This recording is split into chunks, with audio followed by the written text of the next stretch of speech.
යොමු කළ නැහැ. දිව්‍යානාව විනිසුරු පස් කරේ මනෝජ් ලක්මාල්. එවර පහරක් එල්ල කරනවා. ෆොලෝ ට්‍රූ එක තුලමයි පන්දුව. කවසයි. දිව්‍යානාව මනෝජ් ලක්මාල් නැවත. පහරක් එල්ල කරනවා ලෝන් ඕෆ් කලාපයට. චා විනිසුරුවරයා පසු කරමින්.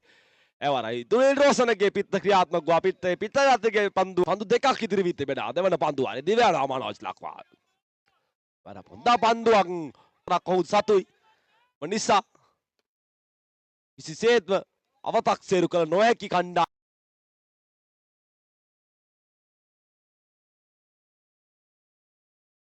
උඩ පන්දුව රැකගන්නවා මිලින්ද සංජය. ඒ අනුව ප්‍රථම පන්දුවෙන්ම සුමිත් ප්‍රියංකරගේ නිම අවසන් වෙනවා. අද දිනේ ප්‍රහාරාත්මක පිටිකරුවා සුමිත් ප්‍රියංකර ගෝල්ඩන් ඩක් අවස්ථාවකට ලක් වෙනවා. මගේ මතකයේ නිවැරදි නම් 2025 වර්ෂයේ ඔහු ප්‍රථම වතාවටයි ගෝල්ඩන් ඩක් අවස්ථාවකට ලක් වූයේ. අද දිනේදී අමත් හොඳ පන්දුවක් මනෝජ් ලක්මාල් එවරත් සිහාඩ් බලමු දිව්‍යානවා මනෝජ් ලක්මාල් එවරත් හොඳ පන්දුවක් ඉල්ලීමක් කරනවා උඩ පන්දුවක් වශයෙන්. නමුත් විනිසුරුවරයා නිහඬයි. ලකුණු තත්ත්වය තවමත් ලකුණු ලබා ගැනීම ආරම්භ කරන්නේ නැහැ. පන්දු 3ක් අවසන් එක් කඩොල්ලක් දැවි.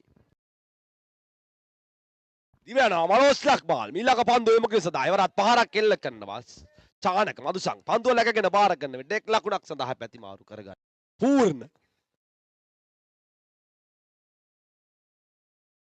චෙහාන් ෂහාර සුසංයෝගය අවසානයේ කෙසේ වේද කියා දිව්‍යානාව මනෝජ් ලක්මාල් විනිසුරු පසු කරමින් එවර ආරක්ෂාකාරී පියවරක් අනුගමනය කරමින් ආරම්භවනවා. දිව්‍යානාව මනෝජ් ලක්මාල් විනිසුරු පසු කරමින් මදුරංග පෙරේරාට එරෙහිව ඉතාමත්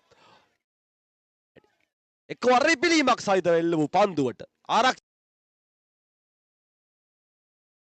ඒකවත් පාරක් එල්ල කරනවා. සාර්ථක උඩ පන්දුව රැක ගන්නවා.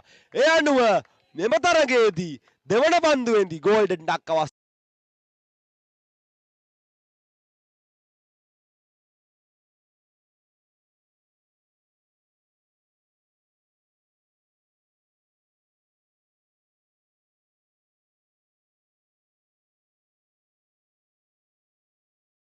පන්දු යොමු කරන ආකාරය පෙන්눔 කරනවා. එවර උඩ පන්දුවක් ලෙස සඳහන් කරනවා. ඉතාමත් මහත්මා ගතිගුණ ඇති ක්‍රීඩකෙක් මදුරංග පෙරේරා විනිසුරුගේ තීරණය ලබා දීමටත් තම ඔහු ක්‍රීඩා පිටින් ඉවත්ව යනවා. එවැනි මහත්මා ගතිගුණ ඇති ක්‍රීඩකෙක්ට අපගේ හදපිරි උත්තමාචාර්ය පිරිනමනවා.